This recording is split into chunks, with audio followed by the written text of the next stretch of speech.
الشیطان الرجیم بسم اللہ الرحمن الرحیم صلی اللہ علیہ حبیبہ سیدنا محمد وآلہ وصحبہ وبارکہ وسلم۔ یا اللہ اپنے صفت نور اور صفت علیم سے مدد فرما تاکہ عرض کر سکوں۔ اللہ قرآن میں فرماتا ہے، اس سورت کا نمبر ہے 42 اور آیت نمبر ہے 30، یعنی سورۃ شورى آیت نمبر 30 ہے، اور جو مصیبت بھی تم کو پہنچتی ہے تو اس بدعمالی کے سبب سے ہی پہنچتی ہے جو تمہارے ہاتھوں نے کمائی ہوتی ہے، حالانکہ بہت سی کوتاہیوں سے تو وہ درگزر بھی فرما دیتا ہے۔ یہاں پہ اللہ پاک بیان فرما رہا ہے کہ جو مصیبت، جو تکلیف ہمیں پہنچتی ہے، جو پریشانی ہمیں آتی ہے، جو بے چینی ہمیں آتی ہے، وہ ہماری ہاتھوں کی کمائی ہے۔ ہم سوچتے رہتے ہیں ہمارا ہمسایہ ہمارا دشمن ہے، ہمارے رشتہ دار ہمارے دشمن ہے، ساس سوچتی ہے بہو دشمن ہے، بہو سوچتی ہے ساس دشمن ہے، مرد بھی آتے ہیں، عورتیں بھی آتے ہیں، کہتے ہیں حضرت صاحب کتاب دیکھ کے بتائیں، حساب کتاب کریں، بتائیں ہمیں تکلیف کیوں آ رہی ہے، ہمارا دشمن کون ہے۔ میں کہتا ہوں کون سی کتاب میں آپ کا ذکر ہے، اس کتاب کا نام تو بتا دیں۔ ایسی زمین پہ کوئی کتاب نہیں ہے، نہ کسی عامل کے پاس ہے، نہ کسی کامل کے پاس ہے، نہ پیر کے پاس ہے، نہ فقیر کے پاس، نہ ولی کے پاس، نہ عالم کے پاس، کسی کے پاس ایسی کوئی کتاب موجود نہیں ہے جس میں آپ کے دشمن کا نام لکھا ہوا ہو یا آپ کا حساب کتاب لکھا ہو۔ کون سی کتاب میں دیکھ کے بتاؤں کہ آپ کا حساب کتاب کیا ہے؟ ایسی ایک ہی کتاب موجود ہے، اور اس کو کہتے ہیں لوح محفوظ، جس میں ہر مخلوق کا ذکر ہے، جس میں ہر مخلوق کا ذکر بیان کر دیا گیا ہے، چاہے وہ مخلوق چھوٹی ہو یا بڑی ہو، اس میں ایک ایک چیز بیان کر دی گئی ہے، اور وہ کتاب اللہ کے پاس ہے، زمین میں تو کسی کے پاس ہے نہیں، تو کہاں سے دیکھ کے بتاؤں؟ تو یہ آیت ہمیں بتا رہی ہے، اور باقی آیتوں میں بیان کیا ہے کہ انسان کا سب سے بڑا دشمن شیطان ہے۔ پھر اللہ پاک نے فرمایا نفس انسان کا دشمن ہے، تو نفس بھی تو ہمارے اندر موجود ہے، تو ہم اپنے دشمن ہوئے۔ اور اس آیت میں بھی اللہ پاک بیان فرما رہا ہے، اور تم پر جو بھی کوئی مصیبت، تکلیف، پریشانی آتی ہے وہ تمہارے ہی اپنے کرتوتوں کا نتیجہ ہوتی ہے۔ تو جب وہ تکلیف پہنچی ہی ہماری وجہ سے ہے تو پھر کون دشمن ہوا؟ اپنا، ہم اپنے دشمن ہوئے۔ تو ارد گرد اپنے دشمن تلاش نہ کریں، آپ خود اپنے دشمن ہیں۔ میں بار بار عرض کرتا ہوں کہ جو اپنے شر سے محفوظ ہو گیا نا، وہ سب کے شر سے محفوظ ہو گیا۔ ہر انسان میں شر بھی ہے، خیر بھی ہے، تو ہمارے اندر بھی شر ہے، خیر ہے، تو ہم اپنے اگر شر سے محفوظ ہو جائیں تو دوسروں کی شر سے بھی محفوظ ہو جائیں گے۔ نبی پاک صلی اللہ علیہ وسلم نے فرمایا جو مجھے اپنی زبان کی ضمانت دیتا ہے، جو مجھے اپنی زبان کی اور ہاتھ کی، زبان کی اور شرمگاہ کی ضمانت دیتا ہے، میں اس کو جنت کی ضمانت دیتا ہوں۔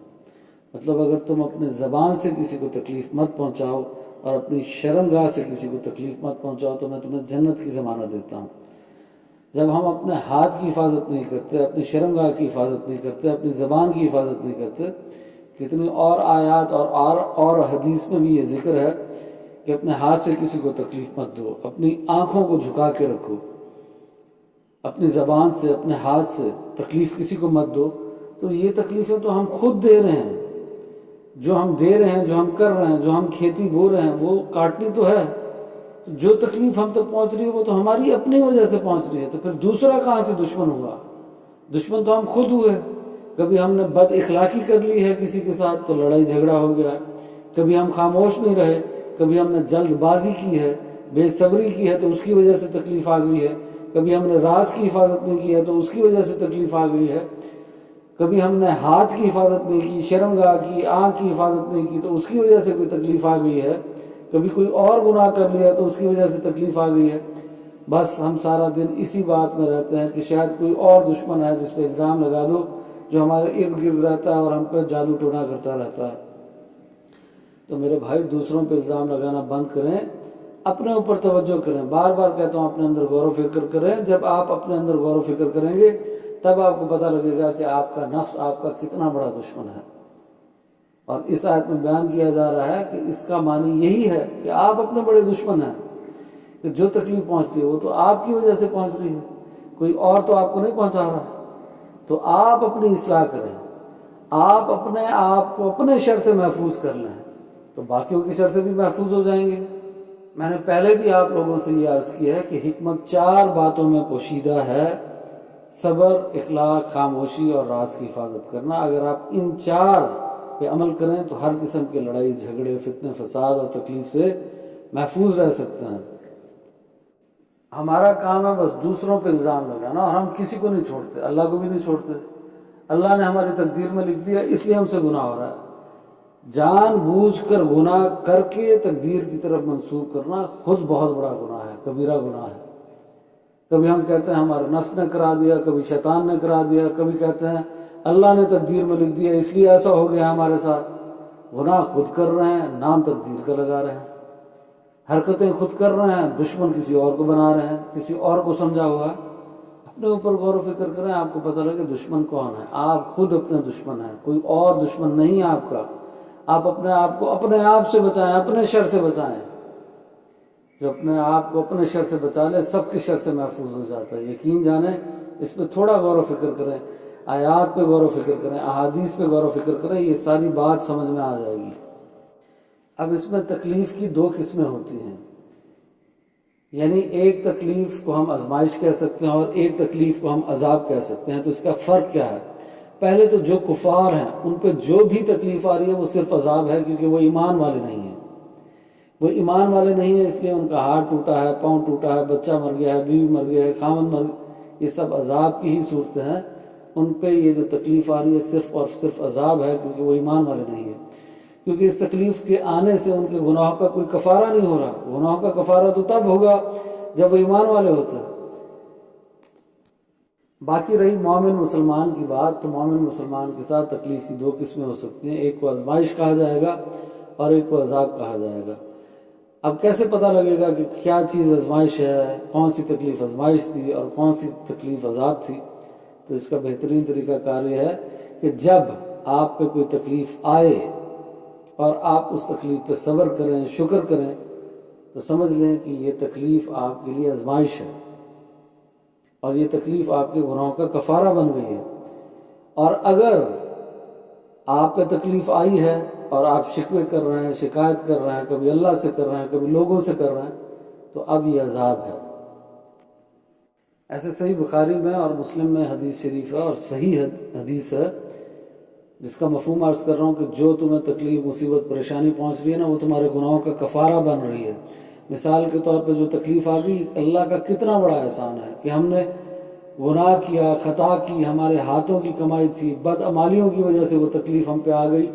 پر اللہ نے کتنا احسان فرمایا ہم پہ. وہ کیا فرمایا کہ اگر وہ تکلیف تمہیں آ گئی، کوئی بھی مصیبت آ گئی، یہاں تک کہ کوئی کانٹا بھی چبھا، تو وہ تمہارے گناہوں کا کفارہ بن جائے گا. پہلے اس سے گناہ معاف ہونا شروع ہو جائیں گے، اس تکلیف کے آنے کی وجہ سے، اس مصیبت کے آنے کی وجہ سے، اس پریشانی کے آنے کی وجہ سے آپ کے گناہ معاف ہونا شروع ہو جاتے ہیں. جب گناہ معاف ہو جاتے ہیں پھر نیکیوں میں اضافہ ہونا شروع ہو جاتا ہے. پھر نیکیوں میں بھی جب اضافہ ہو جاتا ہے تو پھر اللہ پاک اس تکلیف کی وجہ سے درجات میں اضافہ کرنا شروع کر دیتا ہے.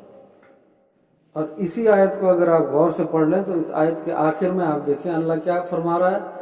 حالانکہ بہت سی کوتاہیوں سے تو وہ درگزر بھی فرما دیتا ہے.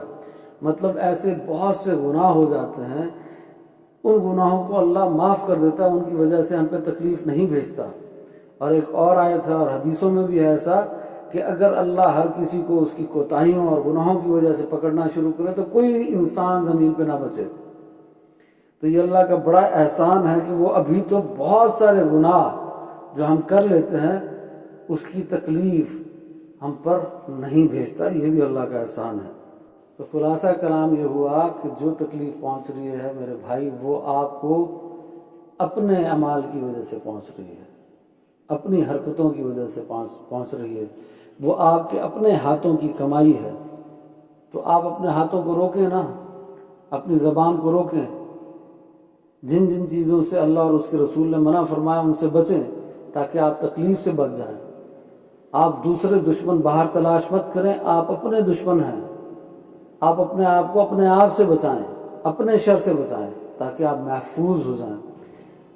تو نقطہ یہ نکلا اس آیت سے اور باقی آیات اور احادیث کو اگر سامنے رکھا جائے تو یہ نقطہ سمجھ میں آتا ہے کہ انسان ہی اپنا دشمن ہے، وہ ہی اپنی ہر تکلیف کی وجہ بنا ہوا ہے۔